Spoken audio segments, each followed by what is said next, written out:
खबर का रुख करते हैं। अब आपको बताएंगे कि क्या पड़ोसी देश नेपाल एक बार फिर हिंदू राष्ट्र बनने की राह पर है। नेपाल की राजनीति इन दिनों लगातार सुर्खियों में बनी हुई है। पहाड़ से लेकर तराई तक और काठमांडू में सत्ता के गलियारों से लेकर सीमावर्ती इलाकों तक एक ही बहस सबसे ज्यादा गर्म है। क्या नेपाल एक बार फिर हिंदू राष्ट्र बनेगा?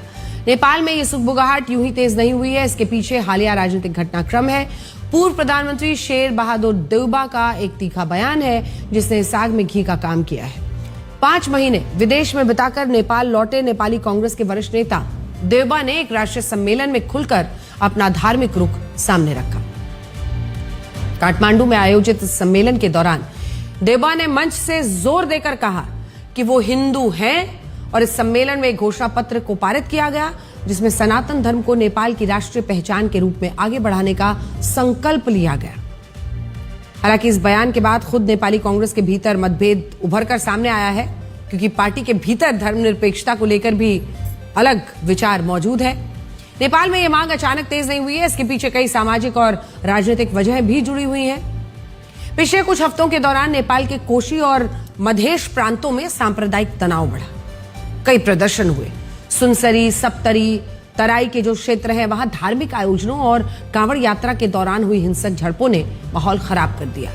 इन घटनाओं के बाद हिंदू संगठनों और युवाओं में सुरक्षा को लेकर चिंताएं बढ़ी और वो हिंदू राष्ट्र की मांग करने लगे। अब सांप्रदायिक तनाव की वजह से कई संगठनों ने देश भर में हस्ताक्षर अभियान, धरने किए, रैलियां की। आंदोलनकारियों का तर्क यह है कि साल 2015 के संविधान में जब नेपाल को धर्मनिरपेक्ष घोषित किया गया था तब जनता की सीधी राय नहीं ली गई थी। पिछले 1.5 दशक की अस्थिरता, बदलती डेमोग्राफी से परेशान हो चुके इन लोगों का मानना है कि नेपाल की मूल सांस्कृतिक पहचान को फिर से जिंदा करने से ही समाज में स्थिरता आएगी। आज जो मांग उठ रही है उसकी जड़ें नेपाल के सदियों पुराने इतिहास में टटोली जा सकती है। 1768 के आधुनिक नेपाल के निर्माता गोरखा राजा पृथ्वी नारायण शाह ने बिखरे हुए छोटे छोटे राज्यों को एक सूत्र में पिरोया। 1962 में नेपाल को आधिकारिक रूप से संविधान में हिंदू राष्ट्र घोषित किया गया, जो 1990 में लोकतंत्र आने के बाद भी बरकरार रहा। 2008 में बड़े जन आंदोलन हुए, माओवादी विद्रोह हुए, जिसके बाद सदियों पुरानी राजशाही का अंत हुआ और 2015 के नए संविधान के अनुच्छेद 4 के तहत नेपाल को औपचारिक रूप से धर्मनिरपेक्ष गणराज्य बना दिया गया।